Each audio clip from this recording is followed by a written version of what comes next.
देखिए, इसमें क्या है। सबसे पहले जो है, आज हम लोग डिस्कस करेंगे आंसर राइटिंग पर। आंसर राइटिंग एक कला है जो एक दो दिन में तो आने वाली नहीं है। इसमें जो है ना, आपको कम से कम 4 to 6 मंथ है रेगुलर देना पड़ता है, तब जाके। क्योंकि जो आदमी मेंस आंसर राइटिंग करता है, यानी जो मेंस लिख रहा है यूपीएससी का, ये तो कॉमन सेंस है कि वो प्रीलिम्स निकाल के आया है, यानी उसके पास नॉलेज तो है। तो एक चीज याद रखिएगा कि मेंस आंसर राइटिंग में केवल नॉलेज का टेस्ट नहीं हो रहा है, आपकी पर्सनालिटी का भी टेस्ट हो रहा है कि आप किसी इसी को लेकर कितना सोच पाते हैं कम समय में, प्रेजेंटेशन का। तो ये प्रेजेंटेशन जो है ना, ये एक दो दिन में आने वाला नहीं है। कुछ टेक्निक है जिसको जो है ना फॉलो किया जा सकता है यूपीएससी के आंसर राइटिंग में, तो उसको आज हम डिस्कस करते हैं। इसमें क्या है कि सबसे पहले क्वेश्चन किसी भी टाइप का हो, चाहे ऑप्शनल हो या जीएस, है ना, उसका जो आंसर रहता है ना, उसको हम 3 पार्ट्स में डिवाइड कर सकते हैं। 3 पार्ट में। एक तो होता है उसका स्ट्रक्चर, एक होता है उसका स्ट्रक्चर, और एक होता है कंटेंट, और एक होता है प्रेजेंटेशन। स्ट्रक्चर मतलब क्या है कि मतलब जैसे कि कोई क्वेश्चन पूछा और उसका जो है ना ऑर्गेनाइजेशन कैसे करे, मतलब उसमें क्या क्या आएगा। जैसे आदमी इंट्रो लिखता है, फिर बॉडी पार्ट लिखेगा, फिर कंक्लूजन लिखेगा, फिर वे फॉरवर्ड लिखता है। हाँ, एक चीज यहाँ पे ध्यान देना है कि कंक्लूजन और वे फॉरवर्ड लोग सोचते हैं एक ही है, लेकिन ये मिसकंसेप्शन गलत है। इसको जो है ना, जब हम कंक्लूजन डिस्कस करेंगे तो इसको समझेंगे कि ये अलग अलग है। तो ये स्ट्रक्चर हो गया कि किसी भी आंसर के एक इंट्रो होता है, बॉडी पार्ट होता है, कंक्लूजन होता है, वे फॉरवर्ड होता है। ये स्ट्रक्चर हो गया। फिर उसमें हम कुछ कंटेंट डालते हैं, क्योंकि बिना कंटेंट के जो है ना हमारा आंसर कैसे दिखेगा, मतलब जिसको बोलते हैं crux of the answer, crux. तो उसमें देखिए, एक बेसिक इंफॉर्मेशन होती है। बेसिक इंफॉर्मेशन जैसे मतलब ये है कि जैसे मान लीजिए कोई चीज पूछा है प्रेजेंट के इलेक्शन से रिलेटेड, तो हमें पता होना चाहिए कि कौन सा आर्टिकल जो है ना इंडियन कॉन्स्टिट्यूशन का बात करता है प्रेजेंट के इलेक्शन के लिए। अगर इसको लिखते हैं तो कहीं ना कहीं जो है उसको पता चलेगा, इसको इंटरनल नॉलेज भी है। तो ये हो बेसिक इंफॉर्मेशन। डिफिनीशन, जैसे मान लीजिए ऐसा दे दिया कि है ना, इंडिया का सेकुलरिज्म वेस्टर्न सेकुलरिज्म से कैसे डिफरेंट है, तो इसका आप इंट्रो कैसे लिख सकते हैं, आप सेकुलरिज्म की डिफिनीशन बता सकते हैं, सिंपल सा। तो ये यानी कि एक डिफिनीशन हो गया। कुछ फैक्ट डाल सकते हैं, जैसे बीच बीच में जैसे मान लो कोई स्कीम है तो डाल सकते हैं कि गवर्नमेंट ने इसको इम्प्रूव करने के लिए क्या क्या स्कीम लॉन्च की। जैसे मनरेगा स्कीम है, बहुत सारी स्कीम है, प्रधानमंत्री वाया वंदना योजना है, कृषि सिंचाई योजना है। तो अगर ऐसे बीच में डालते रहेंगे ना तो लगेगा कि कुछ मतलब कि जो है ना फेक बस नहीं रहा है वो, क्योंकि स्टोरी तो कोई भी ले सकता है आंसर में कॉलेज की तरह। लेकिन क्या है कि जब हम फैक्ट डालेंगे ना तो उसको लगे कि हाँ इंटरेस्टिंग है, मतलब नॉलेज भी है इसके पास और आंसर लिखने का तरीका भी है, और वही जो है ना मार्क्स बढ़ाता है।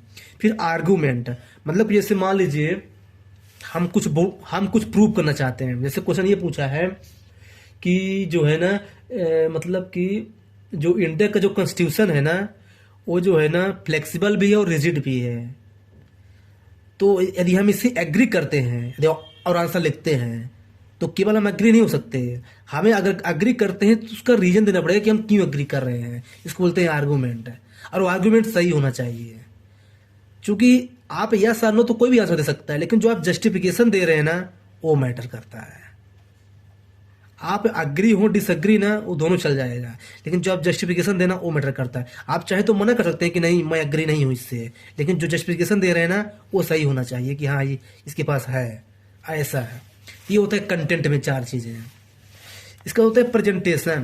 प्रेजेंटेशन मतलब ये होता है कि देखिए क्या है कि हमारा आंसर जो है ना, मतलब जो है ना बोरिंग ना लगे एग्जामिनर को, मतलब वही चेक। क्योंकि देखिए जब आदमी चेक करता है आंसर ना एग्जामिनर, तो क्या है कि वो बोर टाइप का फील करता है, उसे कुछ नया दिखना चाहिए। जैसे यदि हम रोज वही खाना खाएंगे तो बोर हो जाते हैं ना, रोज उसी स्थान में जा रहे हैं घूमने, बोर हो जाएंगे। तो क्या है कि जो एग्जामिनर चेक करते हैं, देखिए आप कितना पढ़े लिखे हैं ना, लाइब्रेरी में कितना पढ़े हैं, घर में कितना पढ़े हैं, उससे क्या मतलब एग्जामिनर को। आपकी कॉपी बोलनी चाहिए कि आपने कितना पढ़ा लिखा है। आप अपने कॉपी को जितना सजा देंगे, डेकोरेट कर देंगे, उतने ज़्यादा बेनिफिट रहेगा। क्योंकि आप कौन है उनसे क्या मतलब है। तो इसलिए जो है ना प्रेजेंटेशन बहुत मैटर करता है एग्जामिनेशन में।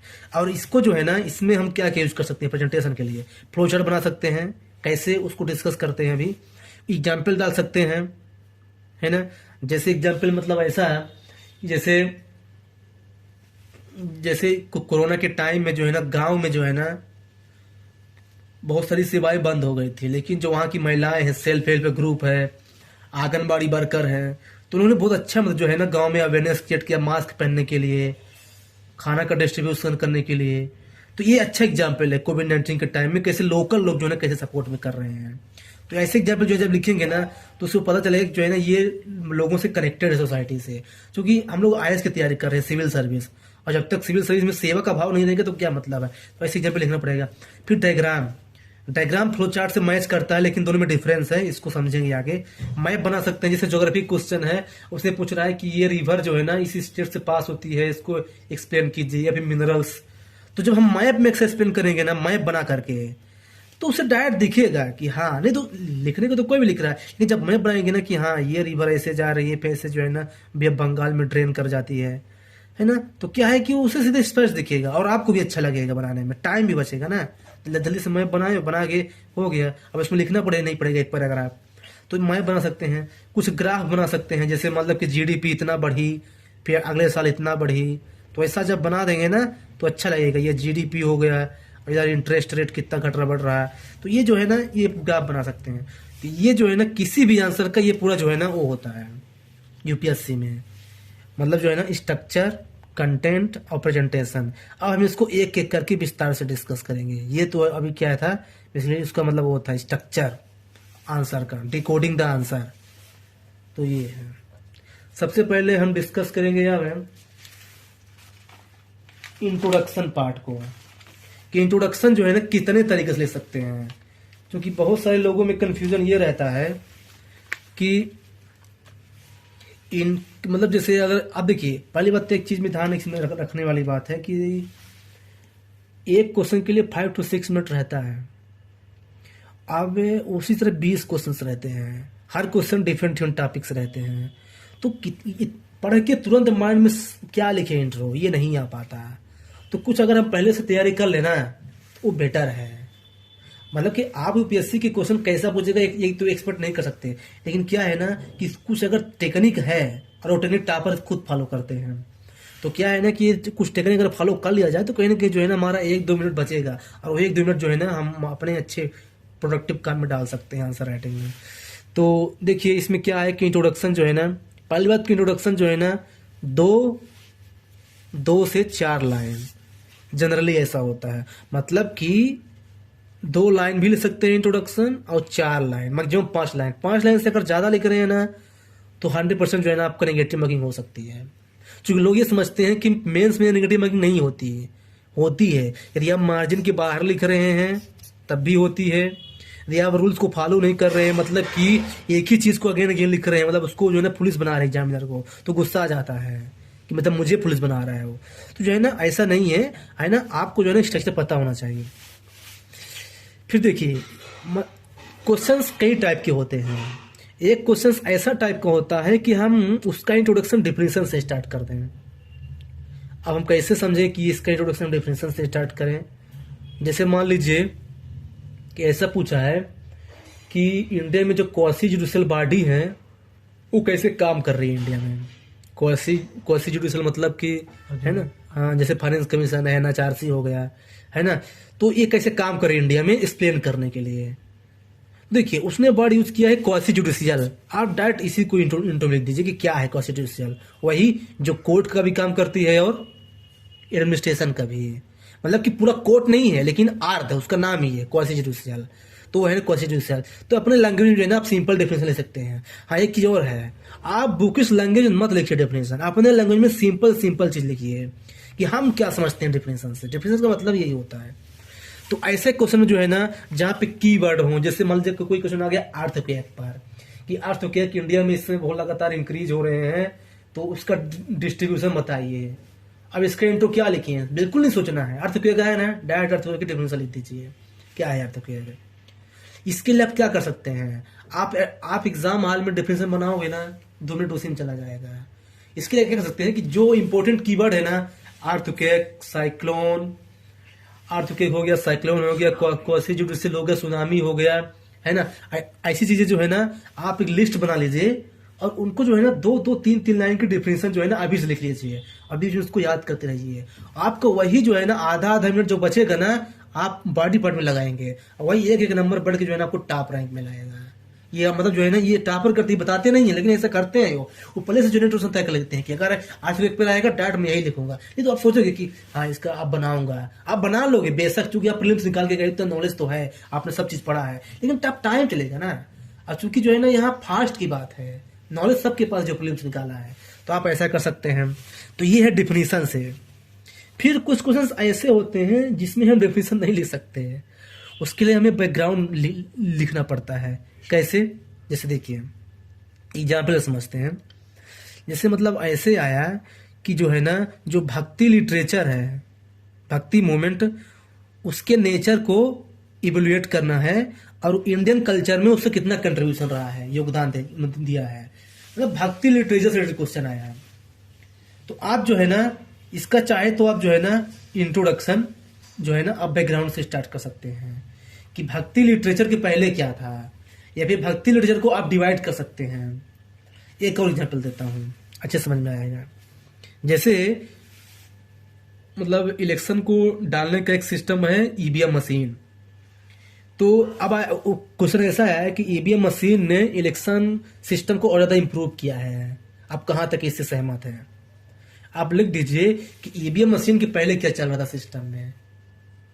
ईवीएम मशीन के पहले वीवीपैट चल रहा था, तो आप डालिए कि क्योंकि है ना आफ्टर इंडिपेंडेंस इंडिया ने ये फॉलो किया, फिर जो है ना इसको जो है ना उसमें कुछ कमियां थी, उस कमियों को नजर करते हुए जो है ना इसको जो है ना इंट्रोड्यूस किया गया।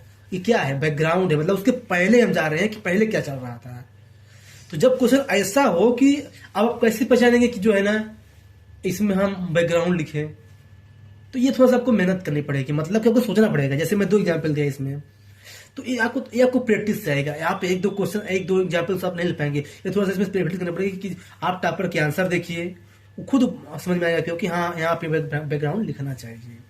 एक और एग्जाम्पल देता हूँ कि समझ में आ जाए बैकग्राउंड कहाँ लिखना है। जैसे मान लीजिए क्वेश्चन ऐसा आया कि 73rd और 74th कॉन्स्टिट्यूशनल अमेंडमेंट एक्ट जो है 1973, ये जो है क्या किया है, लोकल बॉडीज के लिए पावर दिया है, right, urban local bodies and rural local bodies. तो ये बोल रहा है कि ये कहां तक जो है ना पंचायती राज सिस्टम को मजबूत बनाया है।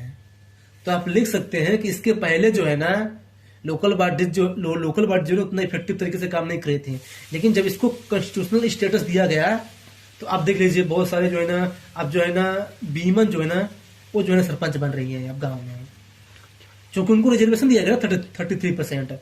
तो आप यहाँ पे बैकग्राउंड लिख रहे हैं इंट्रोडक्शन में कि पहले क्या था अब क्या हुआ, तो ये आपको समझना पड़ेगा कहाँ पे बैकग्राउंड लिखना है, और यही जो है ना आपका टाइम बचाएगा। तो ये 1 सेकंड है कि बैकग्राउंड से स्टार्ट कर सकते हैं। फिर write down the same 1 minute evaluation of basic structure, नहीं फिर जो है ना हाँ 3rd टाइप का है डाटा। अब ये थोड़ा सा टिपिकल होता है क्योंकि एग्जाम के प्रेशर में जो है आदमी डाटा कितना याद रखेगा, लेकिन आपको कुछ ऐसी क्वेश्चंस आएंगे जिसमें आपको डाटा लिखना ही पड़ेगा, आप उसका इंट्रो नहीं लिख सकते, तो ये आपको समझना पड़ेगा। और वैसे भी 20 क्वेश्चंस है एक पेपर में, और उस 20 क्वेश्चन को एक ही टीचर चेक करेगा। तो यदि आप सब क्वेश्चन में डिफिनेशन ही लिखेंगे इंट्रोडक्शन में, तो समझ जाइए कि इसके पास कुछ टेक्निक ही नहीं है, बस डेफिनेशन रट के आया है, सब में वही जानबूझ के लिखा है वो। तो किसी में डाटा दीजिए, किसी में बैकग्राउंड दीजिए, किसी में इंट्रो लिखिए, क्योंकि देखिए वो डाइवर्सिटी को लाइक करते हैं, मतलब आपकी कॉपी चेक करने के बाद उनको लगे कि हाँ ये ऑफिसर लाइक क्वालिटी है इसके पास, आईएएस बनने के लायक है, मैं इसी को सर्च कर रहा था, ये अगर आएगा सिस्टम में तो इंडिया को आगे ले जाएगा, उनको ऐसा फील होना चाहिए। ऐसा नहीं कि जो है ना अब कुछ लिखते जा रहे हो, तो भाई वो तो बुक में लिखा है भाई, वो क्यों आपको सिस्टम मिलेंगे फिर। ऐसे तो बहुत सारे आईएएस हैं, आप नहीं बनोगे दूसरा कोई बनेगा। आपने कुछ अलग होना चाहिए, उनको लगे कि हाँ ही है सम हॉट क्वालिटी जो इंडिया को जो है ना अच्छे डायरेक्शन में ले जाएगा, ये आपका आंसर बोलना चाहिए। तो इसलिए जो है ना आप डाटा कहीं ना कहीं डालिए। इसका जो है ना जो इकोनॉमिक सर्वे आता है ना, फरवरी में भी आएगा, तो जो है ना आप जो है ना जैसे उसके डाटा जो है कुछ स्पेसिफिक डाटा, जैसे मतलब कि इंडिया में न्यूट्रिशन स्टेटस कैसा है, जैसे अभी ग्लोबल हंगर इंडेक्स आया है उसमें इंडिया की रैंक बहुत पुअर आई है, खराब है, तो आप उसकी लिख सकते हैं। अगर मान लीजिए उसमें आया हंगर पे भी कि मतलब जो लोग जो है ना भूखे मर रहे हैं, तो आप इसको लिख सकते हैं कि हंगर की स्टेटस क्या है इंडिया में, है ना। हाँ लेकिन एक चीज है, अगर आपको डाटा याद है तभी आप डाटा लिखिए। आप डाटा को जो है ना मिसयूज नहीं कर सकते कि है ना हम डाटा से स्टार्ट कर दें, कैसे मिसयूज नहीं करना। देखिए जैसे मान लीजिए कि आया कि इंडिया में पॉवर्टी के लिए बहुत सारी स्कीम चलाई गई हैं। हर गवर्नमेंट जो है ना अपना इलेक्शन मैनिफेस्टो बनाती है कि पॉवर्टी को दूर करेंगे, गरीबी हटाओ, लेकिन फिर भी पॉवर्टी अभी भी 24% लगभग है। मतलब जो है तो मतलब उसने 24% लिखा नहीं है, पर वो बोल रहा है कि अभी भी पॉवर्टी जो है ना बहुत ज्यादा प्रिवेलेंट है। तो है ना कि आप इससे सहमत हैं और इसके लिए गवर्नमेंट क्या करना चाहिए कि पॉवर्टी जो है ना और कम हो। अब देखिए, अब इसमें चूंकि बोल रहे कि पॉवर्टी अभी भी इंडिया में है, क्वेश्चन ये पूछा था। अब आपको जनरल पता है कि इंडिया में अभी तेंदुलकर कमेटी के अनुसार अभी भी देखिए, अब आपको एग्जैक्ट नहीं पता कि 22 है कि 23 है कि 24, 22, 23, 24 एग्जैक्ट नहीं पता ना। आप ऐसा लिख दीजिए ना कि इंडिया में पॉवर्टी अभी भी तेंदुलकर कमेटी के अनुसार लगभग 22 से 23% है। अब अगर 23 से 24 भी होगा ना और आप 22, 23 लिख दिए हैं, आपका नंबर नहीं कटेगा क्योंकि आपने लगभग वर्ड यूज कर दिया है। तो ये टेक्निक होती है, वो समझ जाएगी भाई कि ठीक है डाटा इतना मतलब एक्यूरेट याद नहीं रहता। हाँ लेकिन ऐसा नहीं कि अब 22% पॉवर्टी है और आप लग दीजिए 52% है, इतना गैप नहीं होना चाहिए, 1-2 गैप चल जाएगा। तो इसलिए बोल रहा हूँ कि अगर डाटा आपको मतलब पता है कि आप कॉन्फिडेंट हो, मुझे डाटा इसके बारे में पता है इतना, तो ये जो है ना आप ऐसा ले सकते हैं। तो ये अब ऐसा नहीं कि पॉवर्टी अगर आप 80% लिख देंगे पॉवर्टी, तो समझ जाएगी भाई कि ये तो बिल्कुल ही फेंक रहा है। तो ये था नंबर डाटा का, राइट। इसके बाद जो है ना नेक्स्ट है इम्पोर्टेंस, ठीक ना। हम इंट्रोडक्शन में इम्पोर्टेंस से भी स्टार्ट कर सकते हैं, ये अच्छी ब्यूटी है। देखिए वैसे जैसे एक क्वेश्चन आया था एग्जाम में, information sharing is the most important pillar of modern day governance, do you agree. ये बोल रहा है कि जो आज का मॉडर्न एड का जो गवर्नेंस है उसके लिए इंफॉर्मेशन का शेयरिंग होना बहुत जरूरी है, तभी हमारा जो है ना अच्छा जो है ना प्रजातंत्र काम अच्छे से करेगा। क्या सिर्फ सहमत है, ये पूछ रहा है क्वेश्चन। अब इसमें डाटा क्या लिखे हैं, ना डाटा ले सकते हैं, ना इंट्रोडक्शन ले सकते हैं, ना डिफिनेशन, ना बैकग्राउंड, तीनों चीज अप्लाई नहीं कर सकते इसमें।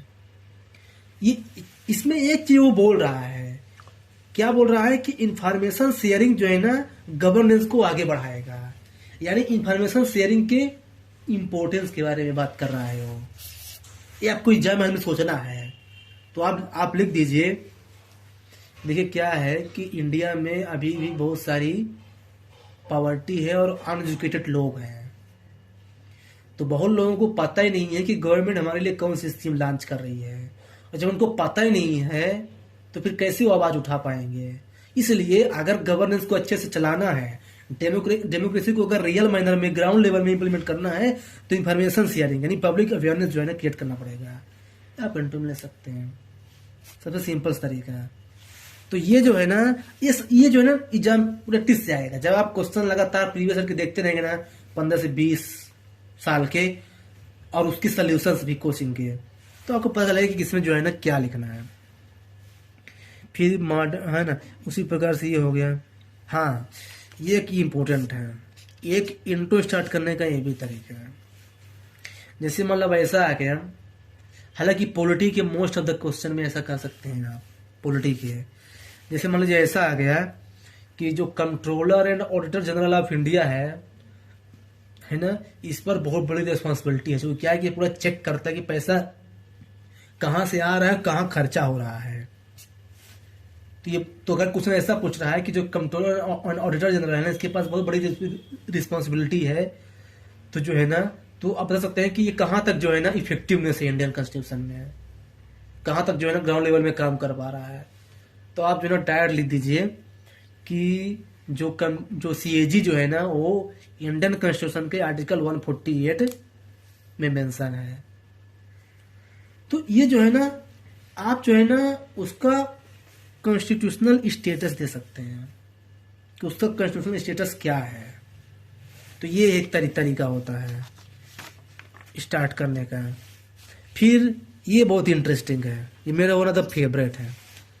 देखिए जैसे मान लीजिए क्वेश्चन पूछा है, जैसे मान लीजिए क्वेश्चन पूछा है ना कि जो 1857 का रिवोल्ट हुआ है ना, वो जो है ना इंडियन फ्रीडम मूवमेंट में बहुत ज़्यादा कंट्रीब्यूशन प्ले किया है। इसको एक्सप्लेन कीजिए, ये क्वेश्चन आ गया। तो अब इसको कैसे लिखेंगे? अब 1857 की डिफिनेशन तो लिख नहीं सकते, ना डाटा इसमें लिख सकते हैं और ना आर्टिकल। इसमें आप लिख सकते हैं कि इंडियन फ्रीडम स्ट्रगल जो है ना बहुत तरह के लोगों के सहयोग से जो है ना सक्सेस हुआ है। उसमें से बहुत सारे आंदोलन हुए हैं, उसमें से एक आंदोलन है 1857। सिंपल सा। तो मतलब जो है ना आप इतने अच्छे से इंट्रो लिखती हैं, मतलब कि जो चेक करेगा ना वो हर क्वेश्चन में जब डिफरेंट डिफरेंट टाइप को देखेगा ना इंट्रो, वो प्रसन्न हो जाएगा। उसे लगेगा नहीं कि पहले से तैयारी करके आया है, लेकिन आप पहले से तैयारी करके जा रहे हैं। और यही तरीका है कि लोग जो है ना मेंस निकाल देते हैं फर्स्ट रैंक में ही। वो क्या ये पहले से जो है सब तैयार किए रहते हैं कि ऐसे क्वेश्चन आएगा मैं ये इंट्रो लिखूंगा, ऐसा क्वेश्चन आएगा ये इंट्रो लिखूंगा। तो ये थोड़ा सा इंपॉर्टेंट हो जाता है। तो ये मतलब है इसको बोलते हैं वन ऑफ द टेक्निक, जिसको मैं बोलता हूँ वन ऑफ द टेक्निक। मतलब बहुत सारे एलिमेंट में एक ये एलिमेंट है, उसको बोलते हैं वन ऑफ द टेक्निक। तो ये हो गया। हाँ, इसके बाद नेक्स्ट है स्ट्रक्चरल। इसमें थोड़ा आपका नॉलेज टेस्ट होगा अगर ऐसे क्वेश्चन का आपको लिखना है इंट्रो। तो कैसे? अगर जैसे क्वेश्चन पूछा है कि प्रेसिडेंट जो है ना आल्दो जो है ना उसके पास पावर जो है नाम मात्र की है, फिर भी प्रेसिडेंट जो है ना बहुत बड़ा रोल प्ले करता है इंडियन डेमोक्रेटिक गवर्नमेंट में। कैसे? ये मान लीजिए आ जाता है। तो देखिए क्योंकि ये इसमें जो है ना प्रेसिडेंट के पावर पे क्वेश्चन रेज कर रहा है यूपीएससी, तो आप देखिए कि प्रेसिडेंट का स्थान क्या है। तो आप उसमें ये लिखिए कि जो प्रेसिडेंट जो है ना वो हेड ऑफ स्टेट है इंडिया में, right. He is also first citizen of India and he act as a symbol of unity integrity of India. इसमें मतलब मैंने क्या लिखा है? मैंने स्ट्रक्चर लिखा है कि प्रेसिडेंट कहाँ से आया है, प्रेसिडेंट का प्लेस क्या है इंडियन कॉन्स्टिट्यूशन में। हेड ऑफ स्टेट है मैंने लिखा, फर्स्ट सिटीजन ऑफ इंडिया है, और ये यूनिटी और इंटीग्रिटी का सिंबल है इंडिया में। बहुत सारे अवार्ड जो है ना आप देखते होंगे प्रेसिडेंट के हाथ से ही मिलता है, चाहे भारत रत्न हो चाहे जो हो। तो ये यूनिटी और इंटीग्रिटी का सिंबल है इसलिए। तो इसे बोलते हैं स्ट्रक्चरल इंट्रोडक्शन, मतलब कि इंट्रोडक्शन में स्ट्रक्चर को ऐड कर रहे हैं। तो ये नेक्स्ट तरीका था। इसके बाद फिर हाँ ये लास्ट था, लेकिन इसमें जो है ना एक और एग्जाम्पल देता हूँ उस वाले में, वन ऑफ द वाले में एक अच्छा एग्जाम्पल है। ये है जैसे अगर क्वेश्चन ऐसा आ गया कि एक क्वेश्चन आया था यूपीएससी में कि डलहौजी जो है वो मॉडर्न इंडिया का मेकर है। मतलब डलहौजी जो है ना इंडिया को मॉडर्न करने में बहुत ज़्यादा इंपॉर्टेंट रोल प्ले किया था। आप इसको क्रिटिकली एनालाइज कीजिए, मतलब आलोचनात्मक तरीके से इस स्टेटमेंट को एक्सप्लेन कीजिए। तो देखिए अब देखिए ये बोल रहा है कि डलहौजी जो है ना बहुत सारे जो है ना मॉडर्न इंडिया को है ना कंट्रीब्यूट किया है। आप इसको जो है ना वन ऑफ द टेक्निक से फॉलो कर सकते हैं कि जो है ना डलहौजी ने ना अराउंड, आपको अगर डाटा नहीं पता ना आप कैसे, आपको पता है कि डलहौजी जो है ना रानी लक्ष्मीबाई के टाइम में था, है ना। तो ये तो सबको पता है 1857 रिवोल्ट। तो आप लिख दीजिए कि उस समय जो टाइम चल रहा था ना वो इंडस्ट्रियल रिवोल्यूशन में चल रहा था, पूरे वर्ल्ड में मशीनीकरण हो रहा था चीजों का। तो डलहौजी ने भी जो है ना बहुत सारे फीचर जो है ना इंडिया में लाया है, जैसे रेलवे का इंट्रोडक्शन, पोस्ट ऑफिस का इंट्रोडक्शन, तो ये जो है ना, हालांकि उन्होंने अपने बेनिफिट के लिए लाया था, लेकिन वो बेनिफिट जो है ना इंडिया को भी मिला इनडायरेक्टली, अप्रत्यक्ष तरीके से, अपैसले पेंटों में। तो ये जो है ना, ये पूरा साइकिल होता है इंट्रोडक्शन का। मतलब इंट्रोडक्शन में मैंने वो क्या बताया, एक बार समराइज कर देता हूं। एक तो इंट्रोडक्शन आप डिफरेंशियल से स्टार्ट कर सकते हैं, एक इंट्रोडक्शन आप बैकग्राउंड से स्टार्ट कर सकते हैं, एक डाटा से, और एक कॉन्स्टिट्यूशनल प्लेस क्या है किसी चीज का, जैसे वो बताया था आपको सीएजी, फिर एक वन ऑफ द टेक्निक, फिर एक बताया आपको स्ट्रक्चर। ये 5 to 6 टेक्निक है। आप हर क्वेश्चन में जो है ना, आप समझ करके जो है ना, अगर आपको इतना टेक्निक है तो जो है ना आप उसको एक्सप्लेन कर सकते हैं, और आपको आंसर जो कहीं ना कहीं जो है ना बेटर दिखेगा। तो जैसे कि हमने इंट्रोडक्शन को विस्तार से डिस्कस कर लिया, ये किसी भी क्वेश्चन का सबसे फर्स्ट पार्ट होता है इंट्रोडक्शन, और फर्स्ट इंप्रेशन होता है एग्जामिनर का, क्योंकि सबसे पहले इंप्रेशन, और अगर इंप्रेशन ही खराब ना तो फिर जो है ना अंदर, मतलब जो है ना, क्योंकि देखिए क्या है कि वो प्रोफेसर लोग होते हैं, मतलब जो है ना 60 साल के 50 साल के रहते हैं, तो उनको कुछ नया चीज दिखाना पड़ेगा आपको। तो इस अब बॉडी पार्ट मैटर करता है, introduction, body part, conclusion, way forward. Body part में जनरली आपका नॉलेज मैटर करता है, फिर भी बॉडी पार्ट में कई सारे एलिमेंट्स होते हैं, राइट। तो अगर बॉडी पार्ट को समझना है ना, तो सबसे पहले जो है ना, कितने कितने तरीके होते हैं देखिए। सबसे पहले बॉडी पार्ट होता है कोर ऑफ द क्वेश्चंस।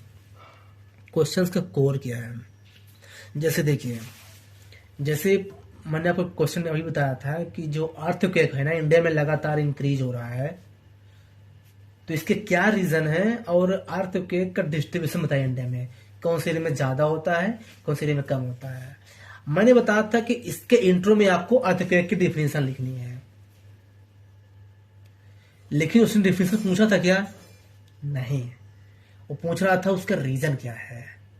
तो क्वेश्चन का कोर क्या है, रीजन, और वही होता है बॉडी पार्ट में। तो बॉडी पार्ट उसका कोर होता है क्वेश्चन को। आप जो है ना क्वेश्चन को समझने में बल्कि थोड़ा ज्यादा टाइम दे दीजिए, और थोड़ा सा बल्कि आप कम लिखिए एग्जाम में, लेकिन आप क्वेश्चन को समझने में अगर मिस्टेक कर दिए है ना, तो आपका क्वेश्चन जो है ना डाइवर्ट हो जाएगा। और एक कॉलेज नहीं है कि आप पेज भरे तो आपको आंसर मिल जाएगा, ध्यान रखिएगा। इसलिए आप क्वेश्चन को पहले समझिए, क्वेश्चन का कोर डिमांड क्या है, क्या पूछ रहा है। जैसे क्वेश्चन पूछा था अभी, मैं जो है ना बहुत लोगों से डिस्कस किया, democracy is the fourth pillar of democracy, अरे वो the media is the fourth pillar of democracy. अब देखिए लोग जो है ना बहुत सारा इसमें डेमोक्रेसी के बारे में लिख के चले आए हैं, वो डेमोक्रेसी के बारे में लिखने के लिए नहीं बोल रहा है, तो फिर मीडिया वर्ड का यूज क्यों करता हो। ये बोल रहा है कि मीडिया और डेमोक्रेसी का क्या रिलेशन है, आपको इस पर लिखना है। ऐसा नहीं कि डेमोक्रेसी अच्छी चीज है, इससे लोगों का वो होता है, आप इसी पर लिख के आए। मतलब कि आपको जो पता था वो लिख के आए, ना कि जो क्वेश्चन पूछा है। आपको मार्क्स क्यों मिलेगा। इसलिए बॉडी पार्ट में सबसे इंपॉर्टेंट चीज है कि आप क्वेश्चन के डिमांड को समझिए। सेकंड चीज है कि जब हम इंट्रो लिख चुके होते हैं 3-4 लाइन का, तो थोड़ा सा गैप दें जब हम बॉडी पार्ट को लिखें, ताकि पता चले कि जो है ना यहाँ से बॉडी पार्ट स्टार्ट हो गया है ना। तो है ना, हम इंट्रो पार्ट से लिंक भी कर सकते हैं बॉडी पार्ट को। फॉर एग्जाम्पल कि जैसे देखिए, जैसे मैंने सीएजी वाला क्वेश्चन डिस्कस किया था कि सीएजी जो है ना, ये जो है ना आर्टिकल 148 में मेंशन इंडियन कॉन्स्टिट्यूशन में, इसको बहुत ज्यादा रिस्पॉन्सिबिलिटी पावर दी गई है। आप इसके आगे से लिख सकते हैं बॉडी पार्ट में कि सीएजी के पावर और रिस्पॉन्सिबिलिटी को समझते हुए कॉन्स्टिट्यूशन ने इसको स्पेशल पावर दिया है। ये जो है ना प्रेजेंट के प्लेजर पे काम नहीं करता है, इसका रिमूवल थोड़ा डिफिकल्ट है, आप इसको ऐसे रिमूव नहीं कर सकते। फिर आप जो है ना जो पूछा है क्वेश्चन में आप लिख दीजिए आराम से, वो तो हमारे को नॉलेज कम आएगा। लेकिन आप इंट्रो से कैसे लिंक कर सकते हैं ना, ये थोड़ा सा बता रहा हूँ आपको। मतलब आपके आंसर में फ्लो होना चाहिए, ऐसा नहीं कि जो है ना मतलब पूरा जो है ना लिंक ही ना हो। फिर दूसरी चीज है कि किसी बॉडी पार्ट में जो है ना, या तो आप फीचर ले सकते हैं किसी चीज का, या फिर उसका स्ट्रक्चर ले सकते हैं। फीचर यानी करेक्टरिस्टिक भी होता है, विशेषता है, आप ये कर सकते हैं। या फिर उसका आप जो है ना वो ले सकते हैं एडवांटेज, जिसको मेरिट भी बोलते हैं, गुण। या फिर डिसएडवांटेज यानी आप गुण, ये ले सकते हैं, बॉडी पार्ट में ये सब चीज़ें आ जाती हैं। इसके बाद जो है ना उसकी वीकनेस क्या है, लिमिटेशंस बोल सकते हैं वीकनेस, या फिर चैलेंजेस क्या है, मतलब इस चीज़ को इम्प्लीमेंट करने। जैसे अभी ईवीएम मशीन, अब ईवीएम मशीन जब टेक्नोलॉजी से लिंक है तो क्या है कि इंडिया में ऑलरेडी इतनी ज़्यादा मतलब अनएजुकेटेड लोग हैं, तो क्या ये ईवीएम मशीन का प्रॉपर से यूज़ कर पाएंगे, तो एक चैलेंज रहेगा। तो ये जो है ना आपका इसी में आएगा, बॉडी पार्ट में आएगा। तो ये सब आल तरीके हैं, वो डिपेंड करते हैं क्वेश्चन पे। ऐसा कोई टेक्निक नहीं कि किसमें फीचर लिखना है किसमें ये, इतना तो समझ आपको होनी चाहिए कि किसमें फीचर लिखना है किसमें क्या लिखना है, ये बताया नहीं जा सकता। तो ऐसा रहता है। फिर बॉडी पार्ट में आपको जैसे बताया मैंने कि जो है ना आप जो है बेसिक इंफॉर्मेशन ले सकते हैं, fact, argument, flow chart, example, ये सब बॉडी पार्ट के अंदर ही आता है ना। रिपोर्ट का नाम ले सकते हैं। जैसे मान लीजिए कि क्वेश्चंस आ गया कोविड-19, जैसे मान लीजिए क्वेश्चंस आ गया कि है ना कोविड-19 जो है ना पूरे वर्ल्ड को जो है ना डिस्टर्ब कर दिया है ना। इंडिया में इतनी ज्यादा पॉवर्टी थी, इतने ज्यादा लोग हैं, फिर भी इंडिया इसको अच्छी तरह से हैंडल कर पाया है। मतलब बहुत कम लोगों की डेथ हुई है as compare to other country. तो आप इससे क्या सहमत हैं? अब देखिए, सहमत करने के लिए बोल रहा है तो हम तो बोल देंगे भाई कि सहमत हैं, तो कैसे काम चलेगा? कुछ डाटा देना पड़ेगा और वो बॉडी पार्ट में आएगा। आप अब देखिए, चूंकि हेल्थ की बात है तो आप जो है ना, अगर आपको नहीं भी पता कि WHO बोला है कि नहीं बोला है, आप लिख दीजिए ना, according to WHO report Indian stake holder has played an important role in कोविड-19 पेंडेमिक मिटिगेशन। मतलब कोविड-19 पेंडेमिक को मिटिगेट करने में बहुत इंपॉर्टेंट प्ले किया है। अभी बताइए कि ये WHO ने बोला हो कि नहीं होगा, ये क्या गूगल में चेक करेगा एग्जामिनर? नहीं, उसे पता चल जाएगा कि भाई कोविड-19 इतने साल चला, कभी ना कभी तो बोला होगा WHO भाई, इतने सारे न्यूज़पेपर में। वो हर तरह डेली न्यूज़पेपर तो पढ़ेगा नहीं कि गूगल सर्च करेगा। और वैसे भी कोविड-19 से लिंक है और WHO वर्ल्ड हेल्थ ऑर्गेनाइजेशन है, तो हेल्थ से लिंक तो बोला ही होगा हेल्थ रिलेटेड लिंक है। तो मतलब जो है ना आप जो है ना रिपोर्ट का नाम मेंशन कर रहे हैं, लेकिन मतलब अपना कॉमन सेंस यूज करके कि जो ना वो पकड़ ना पाए, इसे बोलते हैं जो है ना आंसर राइटिंग का टेक्निक। और ये टॉपर फॉलो करते हैं, बताते नहीं जो है ना कि जो है ना मैं कैसे आंसर को अपना ब्यूटीफुल बनाता हूँ। तो ऐसी चीजें आप ले सकते हैं, क्योंकि एग्जाम के टाइम में आप कितना रिपोर्ट पढ़ के जाए ना, याद नहीं आएगा, ऐसा को फॉलो ही करना पड़ेगा। तो ये है जो है ना बॉडी पार्ट में जो है ना आप जो है ना ये फैक्ट डाल सकते हैं, ये फैक्ट के अंदर आएगा जो मैंने रिपोर्ट का नाम बताया। फिर बॉडी पार्ट में ही एक आपको बताता हूं मैं फ्लो चार्ट का सिस्टम। तो फ्लो चार्ट में जो है ना इसके कई तरीके होते हैं। फ्लो चार्ट है ना, फ्लो चार्ट जो है ना जनरली ये प्रेजेंटेशन के अंदर आता है, लेकिन बॉडी पार्ट का है ना, इसलिए इसको अभी डिस्कस कर लेते हैं। देखिए, फ्लो चार्ट बनाने के कई तरीके होते हैं। फ्लो चार्ट बनाने आप अपने कन्वीनियंस के अकॉर्डिंग जो है ना बना सकते हैं, क्योंकि हमारा क्वालिटी बढ़ाता है ना फ्लो चार्ट, इसलिए। तो देखिए, सबसे पहली चीज की जैसे मान लीजिए कि क्वेश्चंस आया है कि इंडिया में जो है ना बेरोजगारी लगातार 2015 से बढ़ रही है। अब इस पर ऐसा क्वेश्चन आ गया है, आपको इसमें जो है ना डाटा लिखना है। तो डाटा ऐसे नहीं कि डाटा ऐसे लिख दीजिए, आप लिख दीजिए कि 2011 में इतने परसेंट थी, लगभग 7 से 8% से लिख दीजिए। 2012 में ये 8 से 9% हो गई, अब 9 से ज़्यादा हो गई। तो जब ऐसा टेबल बनाएंगे ना तो उसको डायरेक्ट देखिए कि हाँ ये डाटा लिखा है उसने, डायरेक्ट जो है ना मार्क्स देगा वो। तो एक तरीका फ्लो चार्ट का है कि आप टेबल बना लें, इसको टेबल बोलते हैं। सेकंड ये है कि यदि आपको बताना है क्रोनोलॉजी, मतलब अरेंजमेंट, जैसे मान लीजिए ये बताना है कि किसके बाद क्या आया है, तो इस कंडीशन जो है ना आप इस तरह का यूज कर सकते हैं।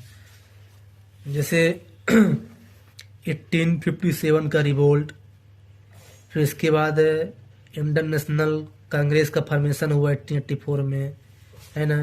फिर इसके बाद जो है ना पार्टीशन ऑफ बंगाल हुआ लगभग 1905 में। फिर नॉन कोऑपरेशन मूवमेंट, फिर ऐसे ऐसे। तो आप एक टाइम लाइन बता रहे हैं ना, तो आप ऐसा जो है ना, आप जो है ना ऐसा ऐसा बना के बता दीजिए, उसको डायरेक्ट दिखेगा कि हाँ ये बताया डायरेक्ट, मतलब फ्लो चार्ट। तो ये भी बॉडी पार्ट है, कितना अच्छा लिखेगा। फिर होता है हाफ एंड स्पोक मॉडल। ये मतलब मॉडल है जनरली जो है ना यूपीएससी एस्पिरेंट यूज करते हैं। इसको ऐसा बोलते हैं, जैसे मान लीजिए कि आपको बताना है प्रधानमंत्री संपदा योजना, ये जो है ना फूड प्रोसेसिंग इंडस्ट्री से लिंक है। आपको बताना है कि इसकी क्या क्या फीचर है, क्या क्या एडवांटेज है। तो आप जो है ना डायरेक्ट एक वो बनाइए क्लाउड टाइप का ऐसा जल्दी से, और लिख दीजिए 4-5 फीचर ऐसे करके। इसे बोलते हैं हाफ एंड स्पोक मॉडल, मतलब बीच में सेंटर रहता है, फिर उसके चारों ओर ऐसा निकला रहता है, उसको हाफ एंड स्पोक मॉडल बोलते हैं। तो ये अच्छा दिखता है, मतलब जब क्लाउड बना के ऐसे लिखेंगे ना, आपको टाइम ही बचेगा। आप डायरेक्ट लिख दीजिए छोटा छोटा करके कि हाँ ये इसका बेनिफिट ये होगा, इसका ये होगा, ये इसका है, इसका ये है, ये है। फिर जो है ना अगर आपको ऐसी सिचुएशन आ गई कि आपको बताना है ट्रैप, जैसे मान लीजिए कि गरीबी से बेरोजगारी बढ़ रही है कि बेरोजगारी से गरीबी, बताइए। जैसे मान लीजिए क्वेश्चन ऐसा आ गया कि गरीबी से बढ़ रही है बेरोजगारी की बेरोजगारी से गरीबी है, मेरे हिसाब से दोनों। गरीबी से बेरोजगारी कैसे बढ़ रही है? अगर गरीबी है तो लोग पढ़ लिख नहीं पाएंगे, पढ़ लिख नहीं पाएंगे तो उनको रोजगार मिलेगा नहीं, क्योंकि आजकल का रोजगार कैसे है पढ़े लिखों को।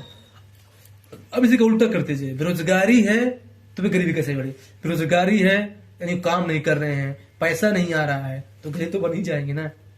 तो मतलब क्या है, एक दूसरे के पूरक है ना। ऐसी सिचुएशन में आप एक सिंपल तरीका फॉलो कीजिए, इसको बोलते हैं साइक्लिक मॉडल। मतलब कि मैं आपको बताता हूँ, वैसे वैसे बताता हूँ। जैसे देखिए, जैसे मान लीजिए आया कि पॉवर्टी से बढ़ता है अनएम्प्लॉयमेंट, कि अनएम्प्लॉयमेंट से पॉवर्टी बढ़ता है। आपको ये समझाना है, ये यूपीएससी पूछ चुका है ऐसा क्वेश्चन। तो देखिए सिंपल तरीका है, आप लिख दीजिए पॉवर्टी। अगर पॉवर्टी है तो लोग जो है ना एजुकेशन नहीं ले पाएंगे, एजुकेशन कम होगा। इसके बाद जो है ना अगर एजुकेशन कम होगा तो लोगों में अवेयरनेस नहीं रहेगी कि गवर्नमेंट क्या कर रही है, कौन सी स्कीम लॉन्च कर रही है। जो आजकल टेक्नोलॉजी का ज़माना है, अगर अवेयरनेस रहेगा तो वो जो है ना स्कीम का बेनिफिट नहीं ले पाएंगे, अपने राइट्स को प्रोटेक्ट नहीं कर पाएंगे, उनको कोई भी एक्सप्लॉइट करता रहेगा। इससे क्या रहेगा, उनकी अर्निंग ऑलरेडी क्या हो जाएगी, कम हो जाएगी। इससे क्या बढ़ेगा, पॉवर्टी बढ़ेगी। तो देखिए कैसे जो है ना मैंने पॉवर्टी को बेरोजगारी से लिंक किया। ऐसे आप तो इसे बोलते हैं ट्रैप या फिर साइक्लिक मॉडल, क्योंकि साइकिल है ना पूरा, साइक्लिक मॉडल। देखिए अब आप इसको ऐसा लिखते पैराग्राफ में एग्जाम में, अब ऐसा बना दिए, उसको जैसे खोलेगा ना उसको तुरंत दिखेगा कि ये बस सिंपल। इसको याद भी नहीं करना है यार, जो मतलब यूपीएससी की तैयारी कर रहा है तो इतना तो उसे पता ही होगा भाई कि इससे क्या क्या होता है। इसे बोलते हैं डेट ट्रैप। तो आप इसको फॉलो कर सकते हैं। इसके बाद जो है एक आता है वेन डायग्राम। वेन डायग्राम तो जनरली आपको पता ही होगा, आप तो अगर मैथ के स्टूडेंट होंगे तो। लेकिन इसका सिंपल तरीका है, मैं आपको बताता हूँ वेन डायग्राम बनाने का। आप कब बनाए वेन डायग्राम? आपको पता है कि जो है ना अगर इंडिया में गुड गवर्नेंस लाना है तो जो 3 गवर्नमेंट के पार्ट है, लेजिस्लेचर, एग्जीक्यूटिव और जुडिशरी, तो इन तीनों में क्या होना चाहिए आपस में, कोऑपरेशन, कोऑर्डिनेशन। तो अगर इन तीनों को अच्छे से बनाना है ना, सबसे अच्छा तरीका है आप ऐसा कर दीजिए, यहाँ पे लिख दीजिए लेजिस्लेचर,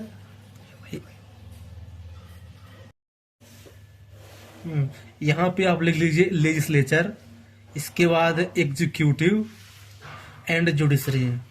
ये तीनों को क्या है कॉमन पॉइंट, ये है कोऑपरेशन।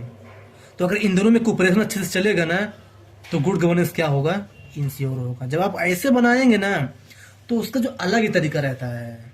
मतलब कि एक चीज और है, मैं आपको डिफरेंट टाइप के फ्लो चार्ट क्यों बता रहा हूँ, क्योंकि अगर एक ही टाइप के फ्लो चार्ट बनाएंगे आप तो बोर हो जाने वाला कि एक फ्लो चार्ट रट के आया है उसी को हर में बना रहा है। इसलिए क्वेश्चन जैसा आएगा ना आप वैसा जो है ना एडजस्ट कर लेना अपने आप को। और ये प्रैक्टिस जब आ जाएगा, जब आप इन डायग्राम को, इन चार्ट को जब अपने आंसर में यूज करेंगे, जब आप लिखेंगे, तब जो है धीरे धीरे जो है ना वो आता जाएगा।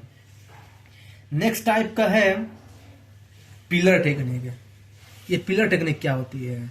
जैसे आपको अभी मैंने बताया था कि जो है ना डेमोक्रेसी, जो मीडिया जो है ना डेमोक्रेसी का फोर्थ पिलर है।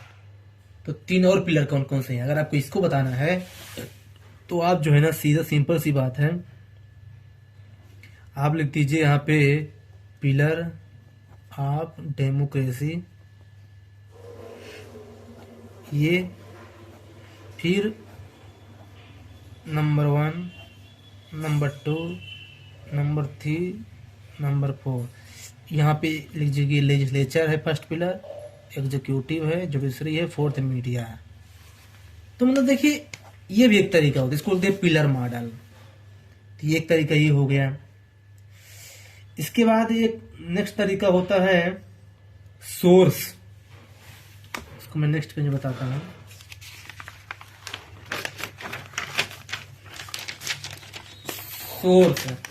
सोर्स के लिए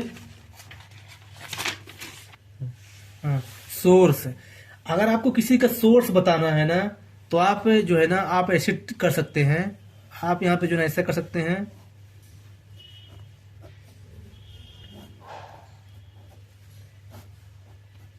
ऐसा बना सकते हैं। फॉर एग्जाम्पल मैं आपको कोई एग्जाम्पल बता देता हूँ सोर्स लिखने का। जिसे मान लीजिए कि आपको ये बताना है कि इंडिया में जो है, इंडिया में फेडरल स्ट्रक्चर है, संघवाद है ना, तो कौन कौन से फीचर शो करते हैं कि इंडिया में फेडरल स्ट्रक्चर है? तो आप लिख दीजिए क्या क्या है। सेंटर और स्टेट के बीच पावर का सेपरेशन है, डिवीजन है, जीएसटी काउंसिल आ गया है, उसमें स्टेट और सेंटर दोनों है, राइट, नीति आयोग है। तो ये सब चीजें शो कर रहा है कि इंडिया फेडरल है। तो ये मतलब सोर्स बता रहा है कि इंडिया फेडरल का एक ये हो गया, ये हो गया, ये हो गया। तो ये भी एक तरीका हो गया। इसके बाद नेक्स्ट आता है हायरार्की। हायरार्की मतलब ये होता है वही जो आपको बताया था शुरू में कि इसके बाद क्या आता है, क्रोनोलॉजी। इसी को हायरार्की मॉडल लिख सकते हैं। जैसे देखिए, जैसे अगर आ गया क्वेश्चन कि जुडिशरी जो है ना आफ्टर इंडिपेंडेंस लगातार इवॉल्व किया है, अपने स्ट्रक्चर को चेंज करता रहा है ना, डिफरेंट डिफरेंट स्टेज में, डिफरेंट डिफरेंट टाइम में। जैसे इमरजेंसी के पहले कुछ अलग था, उसके बाद कुछ अलग हुआ, तो इसको एक्सप्लेन करना है ना। तो आप पहले लिख दीजिए कि जुडिशरी जो है ना पहले जुडिशियल रिव्यू को फॉलो किया, इसके बाद जुडिशियल एक्टिविज्म को फॉलो किया, सक्रियता को, अब तो जुडिशियल ओवररीच को फॉलो कर रहा है। मतलब बहुत आगे ही बढ़ गया है, मतलब लॉ ही बना देता है, नियम कानून बना देता है। जबकि नियम कानून बनाना किसका काम है? लेजिस्लेचर का। जैसे दिवाली के टाइम में पटाखे जलाने का नियम कानून बना दिया। नियम कानून बनाने का काम क्या है? लेजिस्लेचर का। इसका काम है चेक करने का, लेकिन ये बना देता है नियम कानून। इसको बोलते हैं जुडिशियल ओवररीच। तो मतलब कि पहले ये काम करता था, धीरे धीरे ये काम, अब तो ये काम करने लगा। तो अगर ये बताना है ना, इसको बोलते हैं हायरार्की। ऐसा लिख सकते हैं कि इसके बाद ये हुआ, इसके बाद ये हुआ, इसके बाद ये हुआ। ये मैं एग्जाम्पल दे रहा हूँ। अगर आपको हायरार्की जैसा कहीं लगता है ना किसी भी क्वेश्चन में, तो जो है ना आप इसको अप्लाई कर सकते हैं। ये आप पे डिपेंड करता है कि आप कितनी समझ है। इसके बाद नेक्स्ट टाइप के फ्लो चार्ट है 2 डायमेंशनल। 2 डायमेंशनल तो बहुत सिंपल सा है। जैसे मान लीजिए आपको ये लिखना है कि जैसे ये जो मनरेगा स्कीम है, मनरेगा स्कीम, इसको इवेलुएट करना है, परीक्षण करना है। तो इवेलुएट करना है तो यानी पॉजिटिव और नेगेटिव दोनों पर बताना पड़ेगा। तो आप पॉजिटिव और नेगेटिव अगर ऐसा लिख देंगे डांटना, ये पॉजिटिव और नेगेटिव, अच्छा नहीं लगेगा। इसका सिंपल तरीका है, आप जो है ना ऐसा कर लीजिए, यहाँ पे लिख दीजिए पॉजिटिव और यहाँ पे लिख दीजिए नेगेटिव, और फिर नेगेटिव में लिख दीजिए 3-4 पॉइंट और पॉजिटिव लिख दीजिए 3-4 पॉइंट। अब देखिए मतलब उसे लगे कि भाई इसके पास स्किल कितनी है, हर तरह की चीजों में हर डिफरेंट टाइप का बना लेता है ये। इसे बोलते हैं 2 डायमेंशन, 2 डायमेंशनल ग्राफ या चार्ट, जो भी आप बोलिए, ऐसा आ जाता है ना। ये मान लीजिए आप ऐसा नहीं लिखना चाहते तो एक और तरीका है। यहाँ पे आप लिखिए मनरेगा, ये चूंकि इसको ऑलमोस्ट हर स्टूडेंट यूज करते हैं तो आप थोड़ा सा अलग कीजिए ना।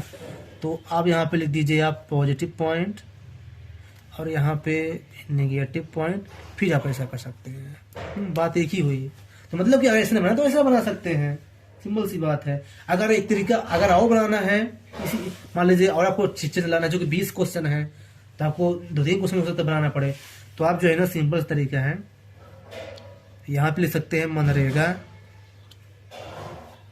राइट, और यहाँ पे जो है ना पॉजिटिव और यहाँ पे नेगेटिव, फिर ऐसा बना सकते हैं। तो मतलब ये आपकी स्किल है, आप और उसको बना सकते हैं। मैं आपको बता रहा हूँ टेक्निक जो है ना आप ऐसे कर सकते हैं। ये इसे बोलते हैं 2 डायमेंशनल।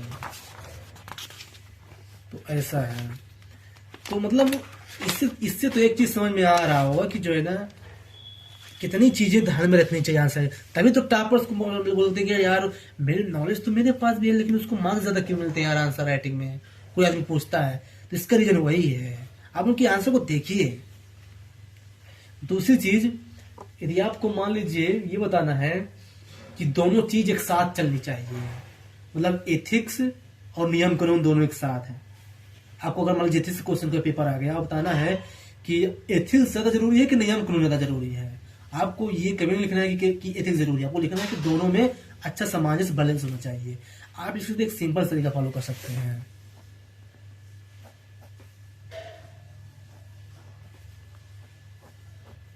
यहाँ पे लीजिए एथिक्स, यहाँ पे लिख दीजिए laws and rules and regulations, मतलब दोनों बैलेंस होना चाहिए। ये मतलब तो काइंड ऑफ मैंने वो बना दिया, तो कितना टाइम लगा बनाने में, ये तरीका होता है। आप इसको हर तरीके से यूज कर सकते हैं। ये भी 2 डायमेंशन के टाइम में ही आता है। चलते हैं 3 डायमेंशन में। अगर मान लीजिए 3 चीजें आपको एक साथ बतानी पड़ी तो आप क्या कर सकते हैं। इसके लिए जो है ना सिंपल तरीका है, ये आपका फेवरेट जो है ना मतलब मैथ का, ये लिख दीजिए 3 चीज। जैसे मान लीजिए आपको लिखना है उसके बारे में, अरे इसी के बारे में लिखना है, मान लीजिए गवर्नमेंट के पार्ट के बारे में, लेजिस्लेचर, एग्जीक्यूटिव, जुडिशरी। अगर आपको ये भी फॉलो नहीं करना है आप ऐसा कर दीजिए, ये 3 पार्ट हो गए, आप लिख दीजिए जो आपको लिखना है। अगर ऐसा नहीं करना है तो एक और तरीका है, फिर ये 3 तरीका लिख दीजिए। जैसे मान लीजिए फूड पॉलिसी से रिलेटेड लिखना है, लिख दीजिए MSP, food stock, buffer system, जो भी है। तो मतलब ये आपका तरीका डिपेंड करता है, लेकिन जो है ना आप जो है ना, लेकिन ये है कि आप एक ही पेपर में जैसे 20 क्वेश्चन है तो एक ही टाइप का डायग्राम यूज मत करना, ताकि उसको लगे कि इसके पास डाइवर्सिटी है। ये चीज आप ध्यान रखना बस। इसलिए मैं आपको हर डायमेंशन के 2-3 डायग्राम बता रहा हूँ। अब इससे आपको बेनिफिट ये मिलेगा क्योंकि जो टीचर पॉलिटी का चेक करेगा ना वो हिस्ट्री का नहीं चेक करेगा। तो मतलब ये है कि आप जो है ना पेपर चेंज होने पर आप डायग्राम को फिर से रिपीट कर सकते हैं, लेकिन एक ही पेपर में एक ही डायग्राम बना रहेगा क्योंकि टीचर चेंज हो जाते हैं, स्पेशलिस्ट होते हैं ना अपने सब्जेक्ट के। फिर ये हो गया। नेक्स्ट है 4 डायमेंशनल। उससे से 4 डायमेंशनल होते हैं तो और इजी है। आप सीधे ऐसा कीजिए डायरेक्ट। हाँ ये है कि आप ज्यादा ब्यूटीफुल में मत जाइएगा कि जो है ना हम इसको अच्छे से बनाते रहें, क्योंकि भाई एक सेकंड मैटर करता है। आप डायरेक्ट ऐसा कीजिए, वो जानता है भाई कि ज्यादा ब्यूटीफुल नहीं हो सकता। आप डायरेक्ट जो है ना ये 1 पार्ट, 2 पार्ट, 3 पार्ट, 4 पार्ट लिख दीजिए जो भी लिखना है आपको। अगर ऐसा नहीं करना है तो फिर आप ऐसा कर लीजिए, ये 4 पार्ट बन गए, तरीका है। अगर ऐसा नहीं करना है तो आप जो है ना रेक्टेंगुलर बना लीजिए, ये 4 पार्ट बन गए। तो डिफरेंट टाइप के पार्ट होते हैं, आप जिसको जो पसंद हो कर सकते हैं। ऐसे जो है ना 5th डायमेंशनल होता है।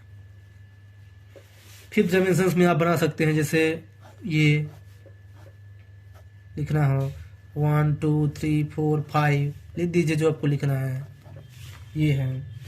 या फिर 5th डायमेंशन में ऐसे भी आ सकता है 1 2 3 4 5, या फिर 6 कर सकते हैं ऐसे ही, है ना।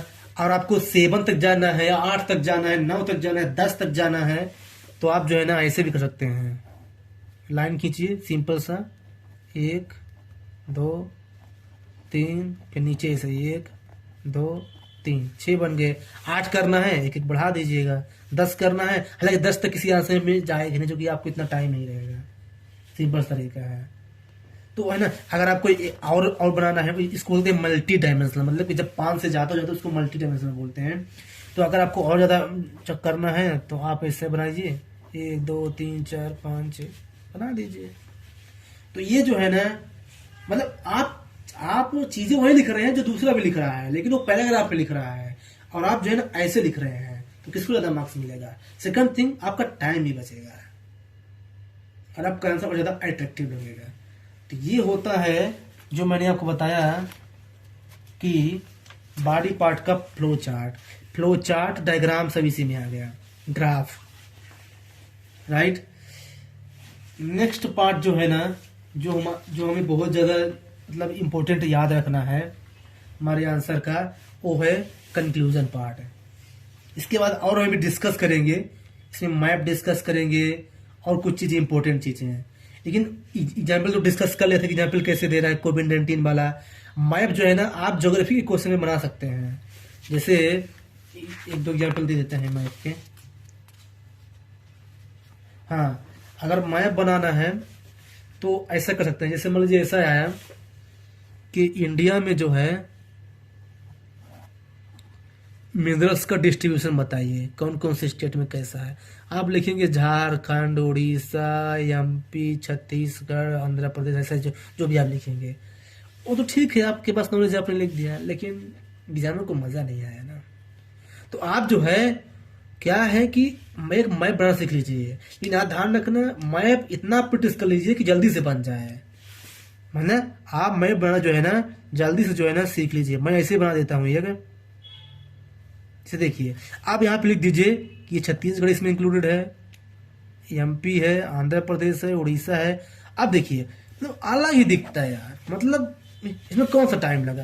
आपको ज़्यादा ब्यूटीफुल भी नहीं बनाना है मैप, वो समझ देखिए इंडिया का मैप है बस, मतलब वो समझ जाएगा आपकी थॉटों की, आप किस डायरेक्शन में जा रहे हैं। मतलब आप मैप बनाना आपको आता है और आप समझाना चाहते हैं उसको, बस।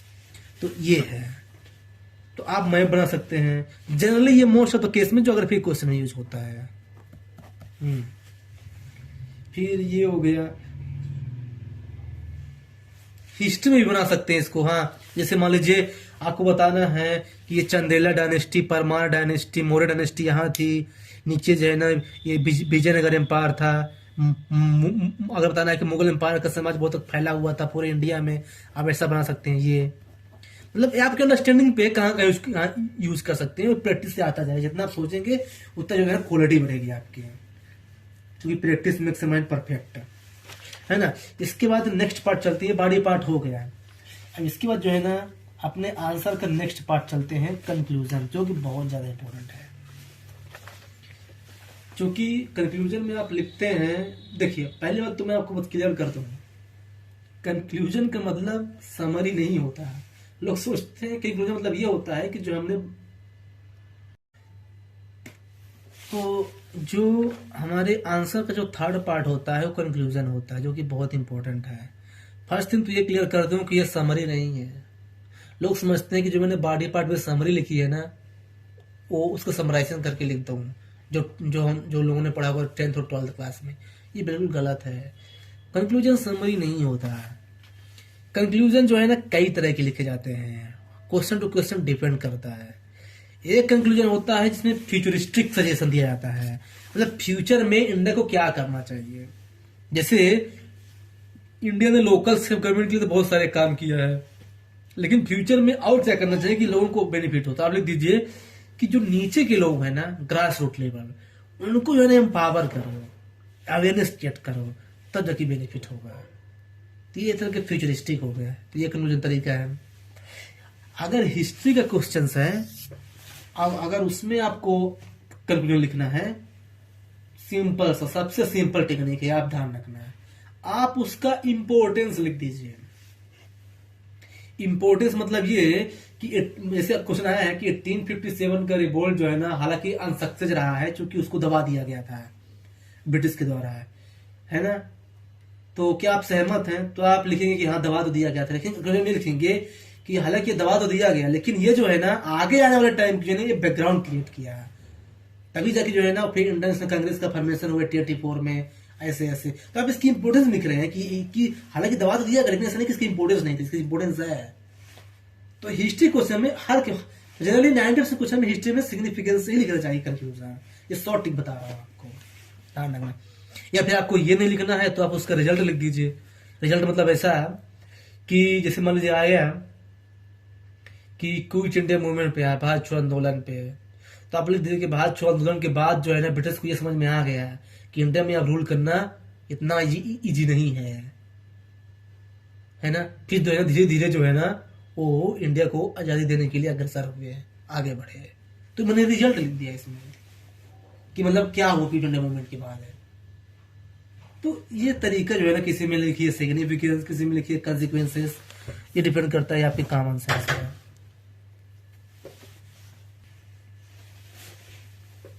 नेक्स्ट है कंक्लूजन लिखने का। जैसे मान लीजिए कोई डेमोक्रेसी पे आ गया ना,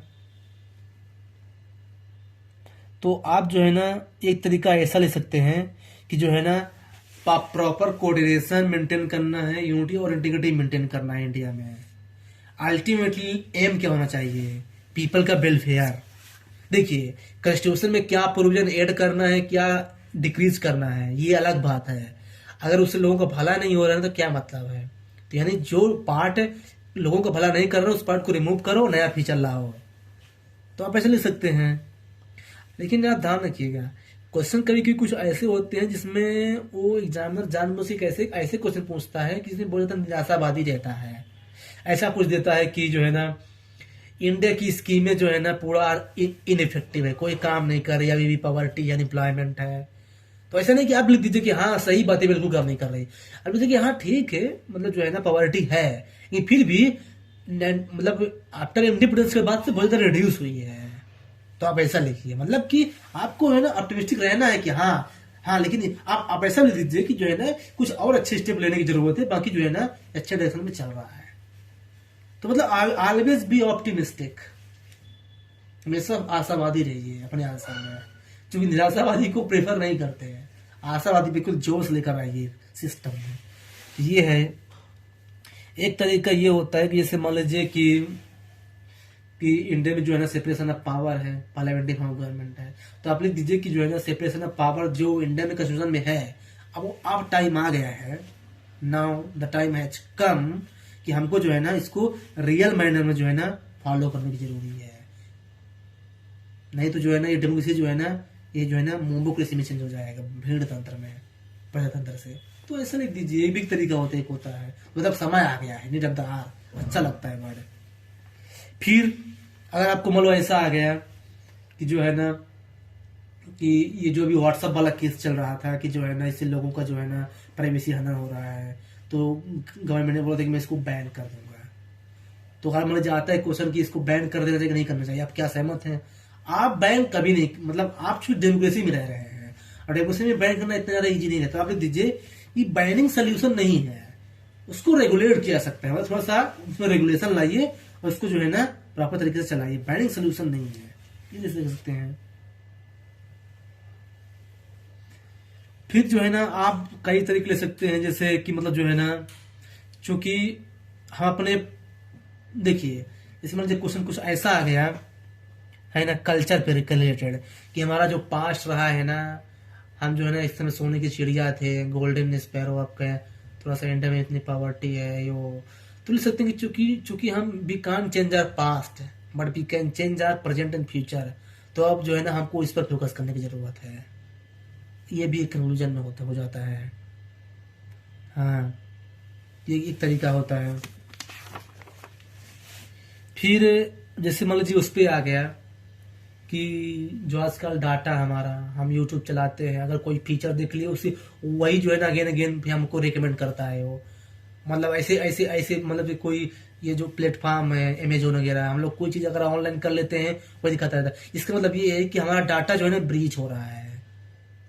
तो अगर डाटा से कोई क्वेश्चन आ गया एग्जाम में, चूंकि 100% आना ही है साइंस टेक्नोलॉजी में, तो आप लिख दीजिए कि डाटा जो है ना एक न्यू ऑयल है। जैसे ऑयल होता है ना तेल, जो है हम दूसरे कंट्री से जो है ना इम्पोर्ट करते हैं, इसमें ज्यादा पैसा खर्चा करते हैं, वैसे डाटा भी एक ऑयल बन गया है। इसलिए डाटा को प्रोटेक्ट करना बहुत जरूरी है और ये तभी संभव है जब ऑल स्टेक होल्डर जो है ना एक साथ मिलके आएंगे और काम करेंगे। ये लिख सकते हैं। फिर मान लीजिए आपको लिखना है कि जो है ना गवर्नमेंट अकेले काम नहीं कर पा रहे तो क्या किया जाए, तो आप लिख दीजिए कि ये देखिए ये सभी की रिस्पॉन्सिबिलिटी है, गवर्नमेंट, सिटीजन, ब्यूरोक्रेसी, सबकी रिस्पॉन्सिबिलिटी। सब आके जब काम करेंगे ना, जैसे कोविड-19 हम लोगों ने इसको हैंडल किया तो केवल गवर्नमेंट से नहीं, लोगों ने पार्टिसिपेट किया, पुलिस ने पार्टिसिपेट किया, तब जाके जो है ना ये जो है ना आगे बढ़ा है। दूसरी चीज जो है ना, आप अपने आंसर में एक चीज याद रखना, आंसर में एक चीज याद रखना है कि आपका आंसर वो होना चाहिए क्या, इंक्लूसिव, समावेशी। मतलब कि जैसे मान लीजिए कि आपको सभी स्टेक होल्डर को साथ में रखना है। जैसे मान लीजिए कि फ्लड आ गया, ऐसे क्वेश्चन फ्लड पे आया है, तो फ्लड आया है एक एरिया में जहाँ पे बहुत सारे लोग फंसे हुए हैं, उसमें हर तरह के लोग हैं, बीमन है, चिल्ड्रन है, बूढ़े लोग हैं, कैदी लोग हैं, डॉक्टर हैं, कुछ विदेशी लोग आए हैं टूरिज्म में। तो अब इसको हमें प्रोटेक्ट करना है। मैं डीएम हूँ तो मैं सबसे पहले किसको प्रोटेक्ट करूंगा, ज्यादा कौन उसमें वल्नरेबल है, कमजोर। तो ये जो है ना, अब आपको जो है ऐसा नहीं कि सबको मैं एक साथ ही करूंगा, ऐसा नहीं है। जो आप देखिए कि सबसे कमजोर कौन है, मतलब जिसको सबसे ज्यादा सेंसिटिव है, फिर उसके बाद तो इसे बोलते हैं इंक्लूसिवनेस। अपने आंसर में आप इंक्लूसिवनेस लाइए, पॉजिटिव डिस्क्रिमिनेशन जिसको बोलते हैं। तो ये कई तरीके होते हैं कंक्लूजन के, ये जो है ना कुछ इंपॉर्टेंट तरीके थे, मतलब जो है ना इस जो है ना कंक्लूजन को लिखा जा सकता है जनरली। फिर कंक्लूजन के बाद जो हमारा नेक्स्ट पार्ट है वो वे फॉरवर्ड होता है।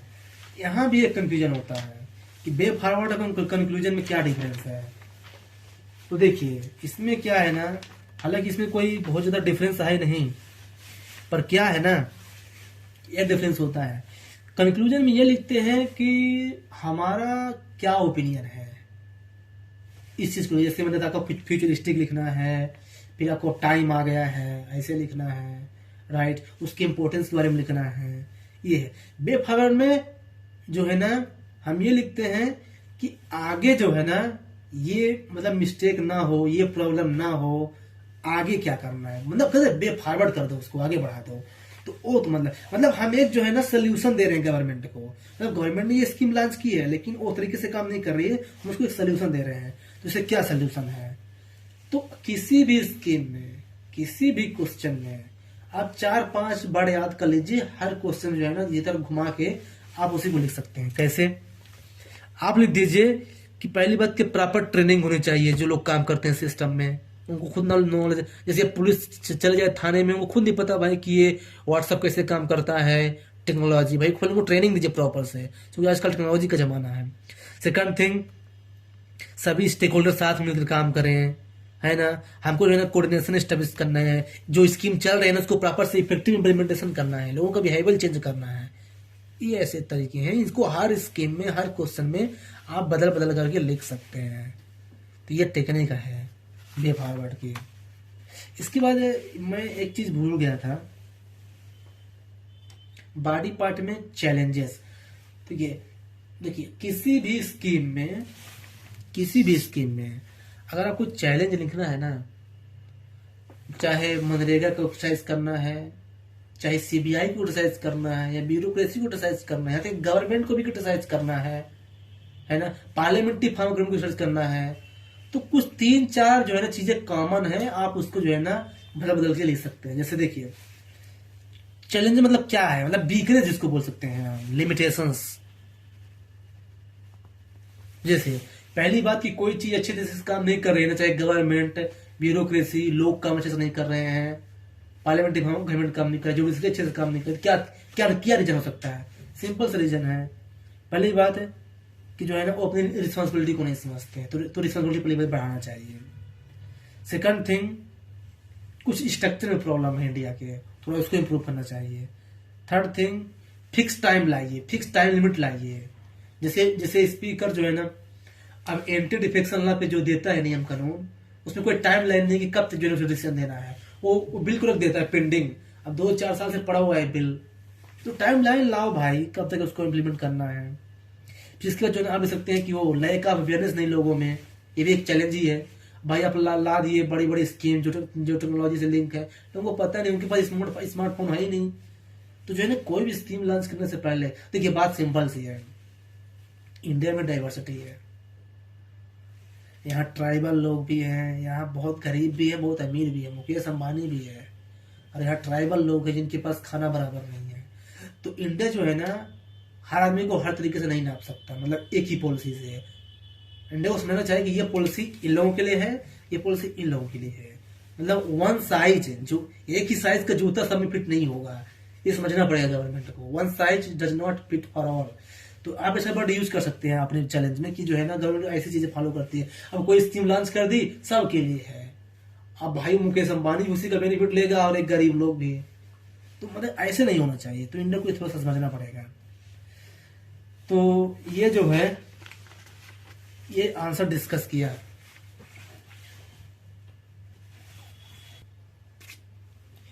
आंसर राइटिंग का ही एक इम्पोर्टेंट पिलर है, डायरेक्टिव वर्ड्स बोलते हैं। मतलब कि क्वेश्चन में जो आगे पीछे वर्ड लगे होते हैं, कभी कभी discuss, comment, critically comment, examine, discuss, ये सब जो होते हैं, इवेल्युएशन।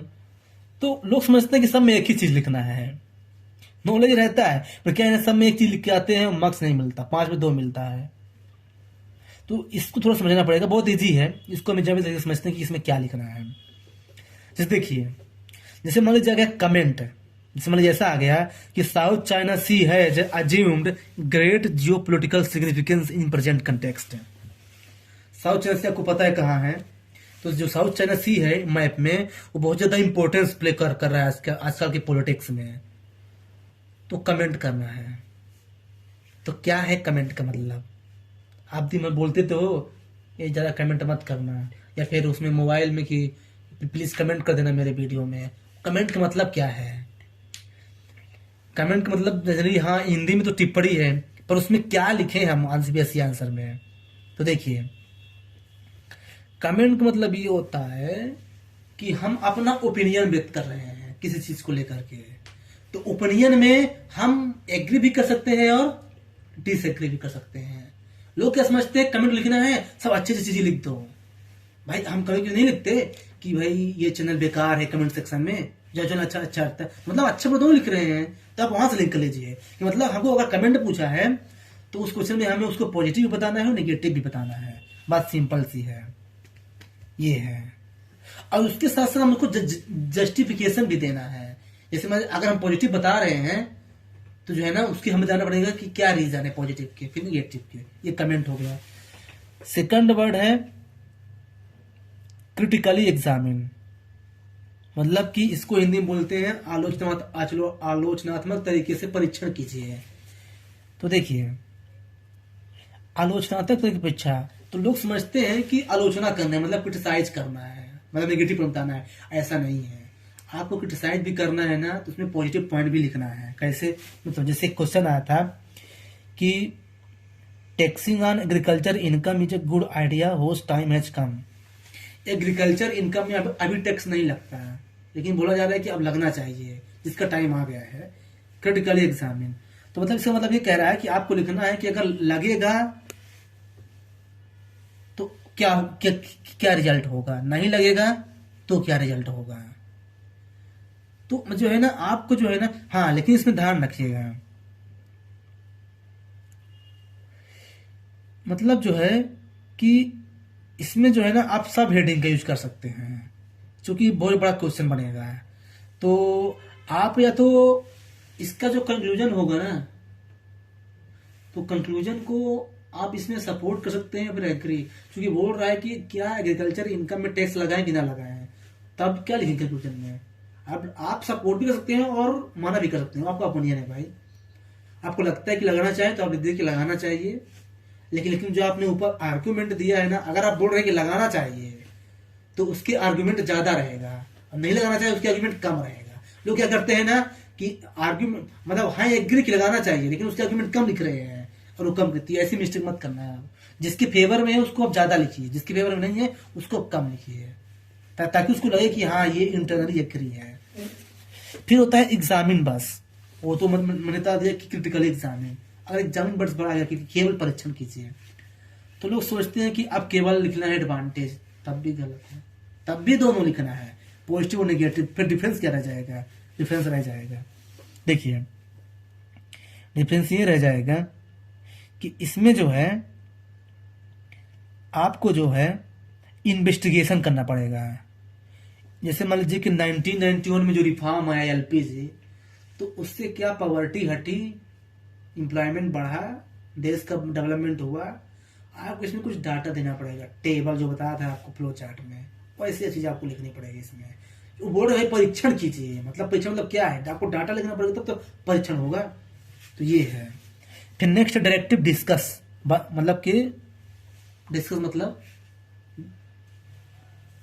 वर्णन कीजिए, जो भी है डिस्कस कीजिए, है ना। अगर क्वेश्चन में आ गया तब क्या लिखना है। जैसे मान लीजिए आ गया कि जो है फिजिकल डिफिसिट जो है ना, discuss the need for adherent to physical. देखिए अभी जो फिजिकल डिफिसिट है, मतलब जो है ना बहुत ज़्यादा बढ़ गया इंडिया में। मतलब लोग, सरकार जो बहुत ज़्यादा उधार ले रही है, लेकिन जो रूल बना है ये बना है कि ज़्यादा उधार नहीं लेना चाहिए। तो क्या इसको अच्छे से इम्प्लीमेंट करने की नेसेसरी है, डिस्कस कीजिए। तो आपको ये बताना है, इसमें प्रोज और कॉन्स दोनों लिखना है। ये डिस्कस दिया है ना, तो जो है ना ये बायस भी हो सकता है, अनबायस भी हो सकता है, यानी ये पक्षपात भी कर सकता है और पक्षपात नहीं भी कर सकता है। तो आपको इसमें दोनों पॉइंट लिखना पड़ेगा। आपको लिखना है कि जो है ना गवर्नमेंट ने ऑलरेडी जो है ना कुछ जो है ना ऑलरेडी जो है ना रिलैक्सेशन दिए हुए हैं, तो उस रिलैक्सेशन को ध्यान में रखते हुए जो है ना इसको ऐसा फॉलो करना चाहिए। प्रोज और कॉन्स, ये होती है डिस्कस। नेक्स्ट है इवेल्युएट करना, मूल्यांकन कीजिए, तो तब भी पॉजिटिव और नेगेटिव लिखना है। लेकिन इवेल्युएशन में एक चीज ध्यान रखना है, अपना ओपिनियन मत लिखना। इवेल्युएशन में डाटा की सहायता से लिखना है, गवर्नमेंट का ओपिनियन लिखना है, कोई रिपोर्ट का लिखना है। जैसे मान लीजिए आया कि कोविड-19 इंडिया, मतलब इंडिया ने कोविड-19 को अच्छे से हैंडल किया है, इसको एक्सप्लेन कीजिए। तो आप लिख रहे हैं हाँ अच्छे से हैंडल किया है, नहीं आप लिखिए कि according to WHO report India has done well in कोविड-19 मिटिगेशन। तो चूंकि बोल रहा है मूल्यांकन कीजिए, अपना ओपिनियन लिख रहे हैं। भाई तुम कौन हो, अभी कुछ नहीं हो। किसी रिपोर्ट का नाम लिखिए, किसी मिनिस्टर का नाम लिखिए जिसने बोला हो। यही इवैल्यूएशन में लिखा जाता है।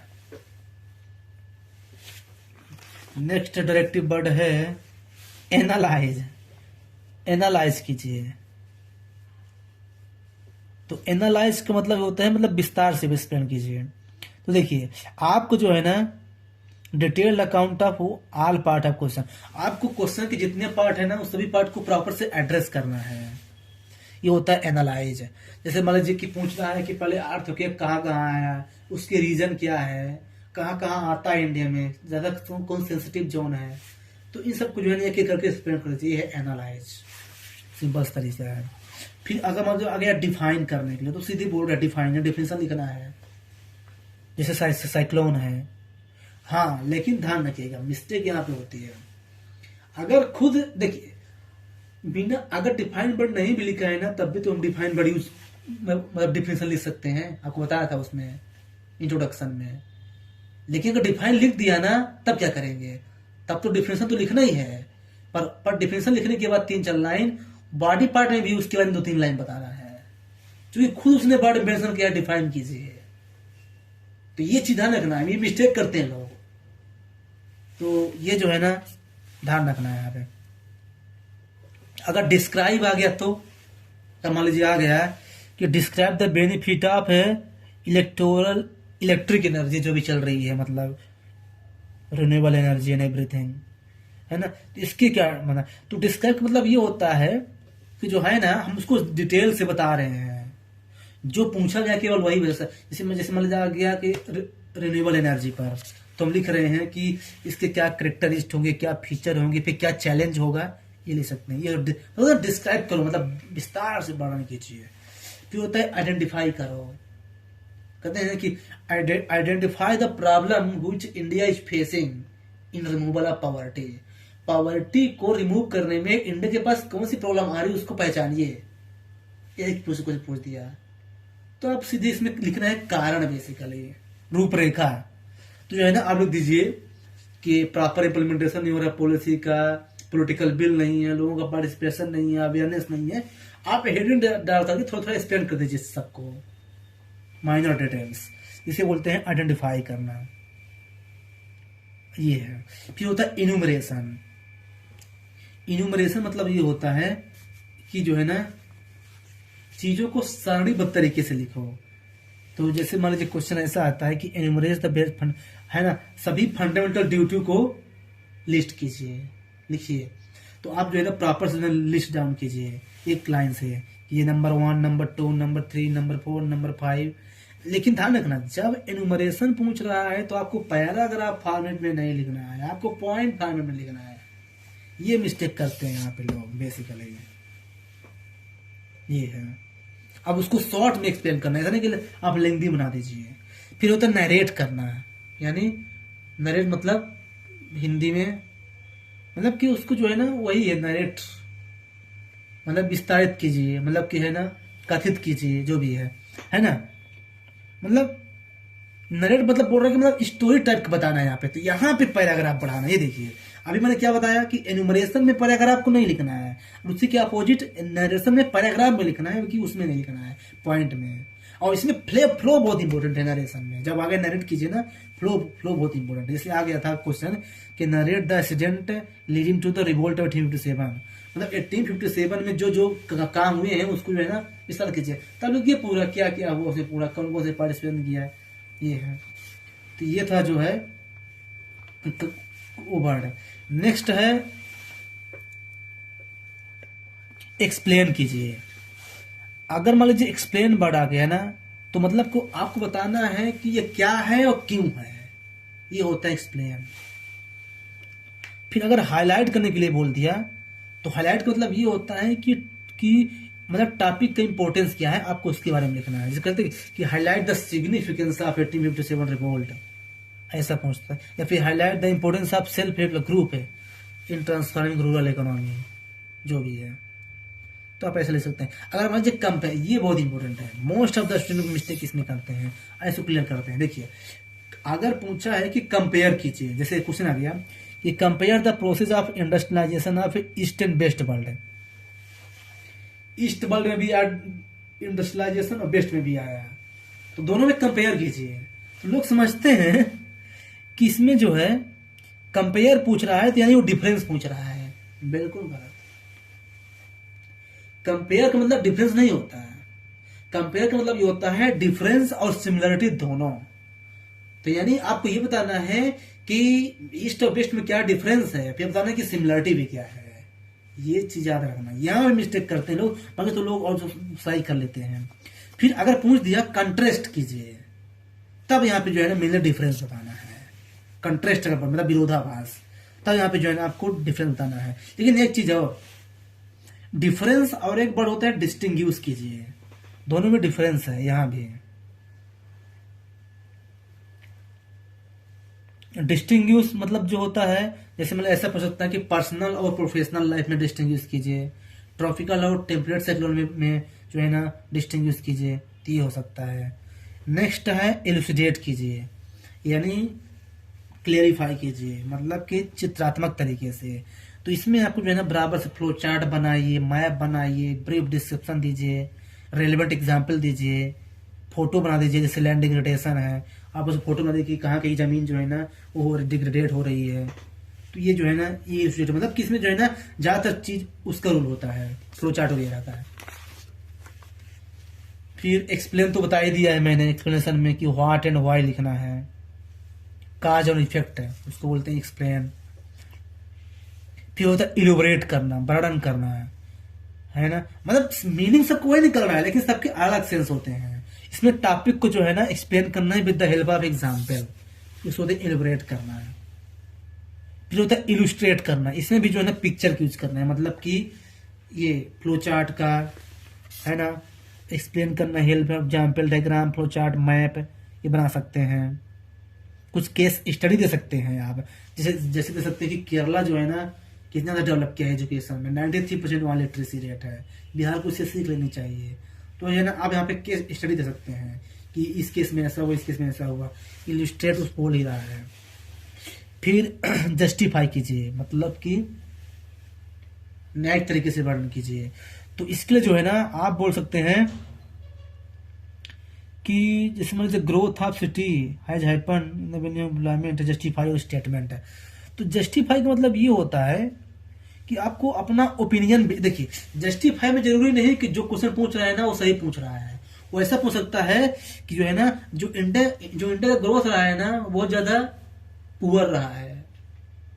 तो ऐसा नहीं कि आप बोले कि हाँ जरूर पुअर रहा है, जस्टिफाई करना है आपको, बताना है कि नहीं ऐसा नहीं है भाई, बेंगलुरु जो है टेक्नोलॉजी का हब है, मुंबई है, नोएडा है, सब डेवलप कर रहे हैं।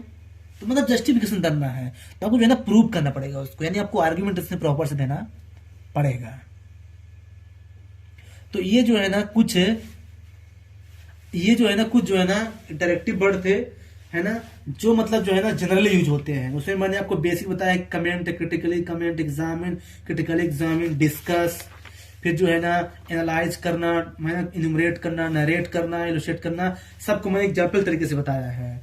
आप जो है ना इसको जो है ना टॉपर के आंसर से सप्लीमेंट कर सकते हैं कि वो कैसे लिखते हैं, है ना। ये जो है ना एक दो दिन की बात नहीं है, आप जब ट्राई करते रहेंगे ना तो अल्टीमेटली जो है ना आपका आंसर जो है ना दूसरे के आंसर से डिफरेंट मिलेगा। एक चीज लास्ट में याद रखना, मेरा मैसेज है आंसर राइटिंग के लिए, मेरा मैसेज ये है कि जो है ना ये चीज याद रखना, आप मेंस का आंसर राइटिंग कर रहे हैं ना तो आप अच्छा आंसर लिखने का ट्राई मत करना है, आप बेहतर आंसर लिखने का ट्राई करना। दोनों में क्या डिफरेंस है? दोनों में डिफरेंस ये है कि आपको पता है कि प्रीलिम्स में बहुत लोग बाहर हो गए हैं। अब जो प्रीलिम्स क्वालिफाई किया है तो सब सब्जेक्ट पढ़ के आया है ऑलमोस्ट, उसके पास नॉलेज तो है। तो यानी जब आप अच्छा आंसर लिखेंगे तो वो भी अच्छा आंसर लिखेगा, यानी आपको बेटर आंसर लिखना पड़ेगा उससे, तब जाके आपको सिलेक्शन होगा। 15,000 लोग लिखते हैं मेंस, है ना, उसमें से बहुत कम लोग जो है ना वो करते हैं। तो इस तरीके से जो है ना आप बेटर आंसर लिखेंगे, ट्राई कीजिए और आप बेटर आंसर लिख सकते हैं। Thank you and all the best.